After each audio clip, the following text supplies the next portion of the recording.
સરદાર વલ્લભભાઈ પટેલ આપણા માટે કોણ? તો જવાબ આવે દેશના પ્રથમ ગૃહમંત્રી એટલે સરદાર વલ્લભભાઈ પટેલ, જેમની સાથે અનેકવાર અન્યાય થયો એ સરદાર વલ્લભભાઈ પટેલ, જેમની મરણ ઉપરાંત એમની પાસે એક પણ જાતની બીજી સંપત્તિ નહોતી એ સરદાર વલ્લભભાઈ પટેલ, જેમણે પોતાના દીકરાઓને રાજનીતિથી દૂર રાખ્યા એ સરદાર વલ્લભભાઈ પટેલ, જેમને લોહ પુરુષ તરીકે ઓળખવામાં આવે છે એ સરદાર વલ્લભભાઈ પટેલ, જેમને બારડોલી સત્યાગ્રહની અંદર સરદારનું વિરુદ્ધ મળ્યું એ સરદાર વલ્લભભાઈ પટેલ. આ બધું તો આપણને ખબર જ છે. આજે કંઈક સરદાર વિશે નવું જાણીએ. નમસ્કાર, હું છું આપનો મિત્ર દર્શિત કોરાટ. આજે આપણે સરદારને એક અલગ જ દ્રષ્ટિએ જોવાના છે. બધાએ સરદારને અલગ નજરે જોયા છે. કોઈ નેતૃત્વ કરતા તરીકે સરદારને જોયા છે, કોઈ કોંગ્રેસના પ્રેસિડેન્ટ તરીકે સરદારને જોયા છે, કોઈ આ દેશના પ્રથમ ગૃહમંત્રી અને બધા જ રજવાડાઓને એક કરી અખંડ ભારતના શિલ્પી તરીકે સરદારને જોયા છે. પણ હું આજે તમને દર્શન કરાવવા જઈ રહ્યો છું બિઝનેસમેન સરદાર વલ્લભભાઈ પટેલ. જી હા, સરદાર વલ્લભભાઈ પટેલ અને ધંધાકીય બાબત. કહેવાય છે કે સરદાર વલ્લભભાઈ પટેલનો જન્મ એક ખૂબ જ સામાન્ય પરિવારમાં થયો હતો. 5 ભાઈઓનો સમૂહ, નાનેથી મોટા સુધીનો સંઘર્ષ અને એમાં પણ પૈસાનો અભાવ.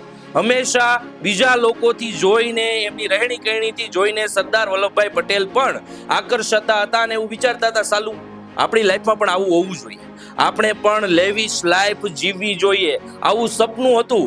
પણ પાટીદાર કુળમાં જન્મ થયેલ હોવાને કારણે મહેનતુ માણસ એટલે એમને એ વાતની ઝાંખી હતી કે આ બધી જ વસ્તુ મહેનત કર્યા સિવાય મળવાની નથી. મહેનતુ સરદાર વલ્લભભાઈ પટેલ આગળ વધ્યા, પોતાના હરેક સપનાઓને પૂરા કરવા માટે હંમેશા મહેનત કરતા રહ્યા. છેવટે 35 વર્ષની ઉંમરે સરદાર વલ્લભભાઈ પટેલ બેરિસ્ટર બનવા માટે લંડન ગયા અને ત્યાં એમને એક સપનું સેવ્યું હતું કે આવું છે તો મોટું માણસ બનીને જ આવવું છે, ક્વોલિટી વાળું વકીલ બનીને જ આવવું છે, બાકી ભારતની અંદર પગ મૂકવાનો થતો નથી. એટલા માટે બેરિસ્ટર બનવા માટે સરદાર વલ્લભભાઈ પટેલ લંડન જાય છે. ત્યાં જઈને 2.5 વર્ષનો સમયગાળો માત્ર ને માત્ર વકીલાતને આપે છે. એની સિવાય તમામ પ્રકારની વસ્તુઓથી સરદાર વલ્લભભાઈ પટેલ આઘા રહે છે. કહેવાય છે કે સરદાર વલ્લભભાઈ પટેલે 2.5 વર્ષના ગાળાની અંદર ઇંગ્લેન્ડમાં માત્ર 2 જ વસ્તુ જોઈ હતી. એક કે જ્યાં તેઓ લોજિંગ ઉપર રહેતા તે ઘર, અને બીજી લાઇબ્રેરી કે જ્યાં તે વાંચવા જતા. લાઇબ્રેરીની અંદર વાંચવા જતા તો સવારથી લઈને સાંજ સુધી તેમનું ફોકસ બસ રીડિંગ ઉપર રહેતું. તેઓ પોતાની ચા પણ ત્યાં મગાવતા અને બ્રેડ ખાઈને પણ કામ ચલાવતા. પૈસાની વધુમાં વધુ બચત કરવી એ પાટીદાર કુળમાં લોહીમાં આવેલું હોય છે, એટલે પૈસાની બચત ઓબ્વિયસલી થતી. સાથે સાથે 2.5 વર્ષના સમયગાળાની અંદર ક્યારેય પણ સરદાર વલ્લભભાઈ પટેલે એવું નથી વિચાર્યું કે હું મારા મિત્રો સાથે ફરવા જાઉં અથવા તો મોજ શોખ કરી લઉં. ત્યાં તેમને પરિવારથી દૂર બધી છૂટ હતી, છતાં પણ તેમને પોતાનું પૂરું ધ્યાન પોતાના કરિયર ઉપર લગાવ્યું. આ એમની પહેલી વિચારધારા હતી. સરદાર વલ્લભભાઈ પટેલે પોતાના સપનાઓને સાકાર કરવા માટે, એ લેવિશ લાઈફ જીવવા માટે હંમેશાથી મહેનતનો સહારો લીધો છે. કોઈ 2 નંબરનો રસ્તો લીધો નથી. યુવાનોને મેં એ જ વસ્તુ શીખવાનું છે કે પરિસ્થિતિ સરદાર વલ્લભભાઈ પટેલની પણ એ જ હતી, તમારી પણ એ જ છે. 2 નંબરનો રસ્તો અપનાવવા કરતા મહેનત કરવી વધારે સારી એ સરદાર વલ્લભભાઈ પટેલ આપણને શીખવે છે. 2.5 વર્ષના સમયગાળાની અંદર પૂરું ધ્યાન વકીલાતમાં આપી બેરિસ્ટર બની સરદાર વલ્લભભાઈ પટેલ ગુજરાત આવે છે.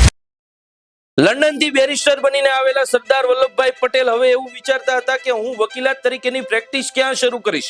એવી વખતે એમને એ ખબર પડી કે એમના મોટા ભાઈ વિઠ્ઠલભાઈ પટેલ હવે બેરિસ્ટર તરીકે વધારે કામ નથી કરતા અને પોતાનું મોટા ભાગનું ધ્યાન એ સમાજ સેવાની અંદર અને દેશને આઝાદી મળે એ સ્થિતિમાં આપી રહ્યા છે. એટલે એમને વિઠ્ઠલભાઈને વાત કરી કે ભાઈ, ધંધો કરવો હોય તો આ સામાજિક સેવા ના થાય, ને આ સામાજિક સેવા કરવી હોય તો ધંધો ન થાય. એક કામ કરો કે આ સામાજિક સેવાના પુણ્યનું કામ તમે કરો અને આ જે કુટુંબની જવાબદારી છે મને આપી દો. ત્યારથી સરદાર વલ્લભભાઈ પટેલે આખા કુટુંબનું એટલે કે એમનો જે પરિવાર હતો એમનું પાલન પોષણની જવાબદારી લીધી અને વિઠ્ઠલભાઈ સતત સામાજિક સેવામાં અને આઝાદી અપાવવા માટે આ દેશની લડતમાં જોડાયા. સરદાર વલ્લભભાઈ પટેલ એવું વિચારતા હતા કે મારે વકીલાતની પ્રેક્ટિસ શરૂ તો કરવી છે, પણ ક્યાંથી કરું? એવા સમય એમના વ્યવસાયિક મગજે જવાબ આપ્યો કે જ્યાં સૌથી વધારે ફોજદારી ગુનાઓ નોંધાતા હોય ત્યાં સરદાર વલ્લભભાઈ પટેલ આપણે ઠીકરું ફોડવું જોઈએ. અને એટલા માટે સરદાર વલ્લભભાઈ પટેલે અમદાવાદની અંદર પોતાના વકીલાતની પ્રેક્ટિસ શરૂ કરી, જ્યાં અનેક વિદ્વાન વકીલો હતા. સરદાર વલ્લભભાઈ પટેલથી ઉંમરમાં અનેક ગણા મોટા વકીલો હતા. એની સામે સરદાર વલ્લભભાઈ પટેલ બેરિસ્ટર બનીને હજી આવ્યા હતા, નવા હતા કોર્ટની અંદર અથવા તો અમદાવાદની અંદર હજી એમને વધારે લોકો ઓળખતા નહોતા. એવા વિસ્તારની અંદર એક સફળ વ્યક્તિત્વ તરીકે, એક સફળ વકીલ તરીકે સરદાર વલ્લભભાઈ પટેલને પોતાની છાપ બનાવવાની હતી. આમાં કોઈ ઢીલો પોચો કદાચ કોઈ વ્યક્તિ હોય તો પોતાના કેસની ફીસ ઘટાડી નાખે અથવા તો નાના મોટા કેસ લેવા મળે. પણ સરદાર વલ્લભભાઈ પટેલનું વ્યવસાયિક મગજ એવું કહેતું હતું કે જો હું એવું કરીશ તો મને હંમેશા નાના કામ જ મળશે, મને પહેલેથી નાની ફીસ મળશે અને મારે મારા જે સપના પૂરા કરવાના છે એ નહીં થાય, મારા પરિવારનું ગુજરાન નહીં ચાલે. એટલે સરદાર વલ્લભભાઈ પટેલે છે ને પહેલેથી જ એમની ફી એ વિદ્વાન વકીલો હોય કે પછી સારામાં સારા વકીલોની મોટી પેનલ હોય એમના બધાથી સરદાર વલ્લભભાઈ પટેલની ફીસ એ વધારે હતી. એમને પહેલેથી જ એમની ફી વધારે રાખી. એમનું માનવું એવું હતું કે ભલે મારી પાસે 2 જ ક્લાયન્ટ આવે પણ એ વેલ્યુબલ હોવા જોઈએ. અને એ જ આજના જમાનામાં શીખવાની જરૂર છે કે બધી બાજુ કામ લેવા દોડવા કરતા વેલ્યુ સાથે કામ આપો, વેલ્યુબલ લોકોને કામ આપો. આ સરદાર વલ્લભભાઈ પટેલ પાસેથી શીખવાની આપણે સૌને જરૂર છે. હવે અમદાવાદ જેવા મોટા શહેરની અંદર એક સારા વકીલ તરીકે પ્રસ્થાપિત થવું હોય તો સારી ઓફિસની પણ જરૂર પડે.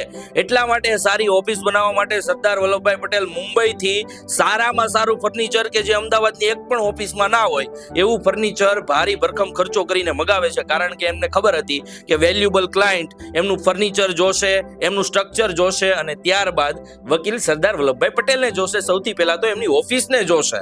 એટલે ઓફિસ પ્રીમિયમ હોવી જોઈએ. વધારે ખર્ચો કરીને પણ એ ઓફિસ સારામાં સારી સરદાર વલ્લભભાઈ પટેલે બનાવી. એ આપણે સૌએ સરદાર વલ્લભભાઈ પટેલ પાસેથી શીખવું જોઈએ.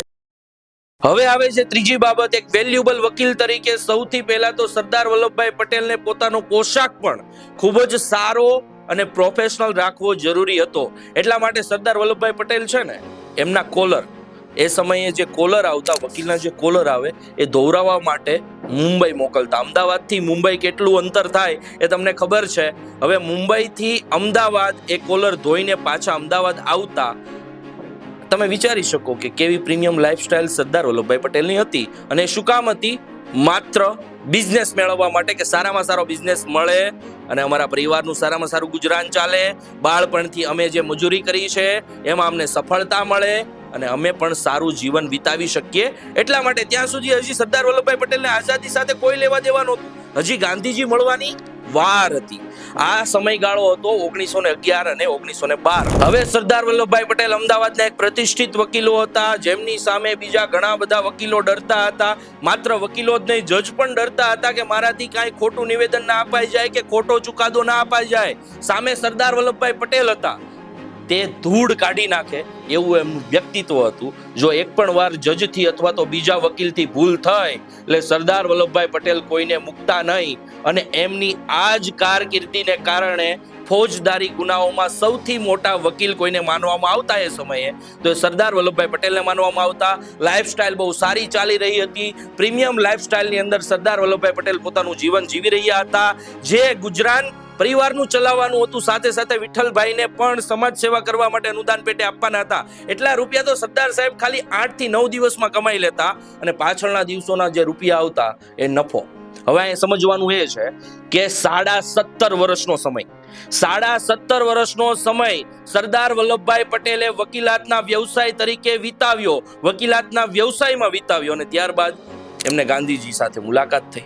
ગાંધીજી સાથે મુલાકાત થયા બાદ એમને ખબર પડી કે આઝાદી માટે મારી જેવા એજ્યુકેટેડ પીપલની, મારી જેવા સહનશીલ માણસની, મજબૂત મનોબળ ધરાવતા વ્યક્તિની કેટલી જરૂર છે. એટલા માટે છે ને સૂટ બૂટ કાઢી ધોતી કુર્તામાં આવી અને સરદાર વલ્લભભાઈ પટેલ ગાંધીજી સાથે જોડાયા. હવે તમને એમ થતું હશે કે સરદાર વલ્લભભાઈ પટેલ 1919 થી કોંગ્રેસ સાથે જોડાયા, ગાંધીજી સાથે જોડાયા અને 1947 લગી એનું ગુજરાન કેમ ચાલ્યું હશે? બસ પોઈન્ટ એ જ છે.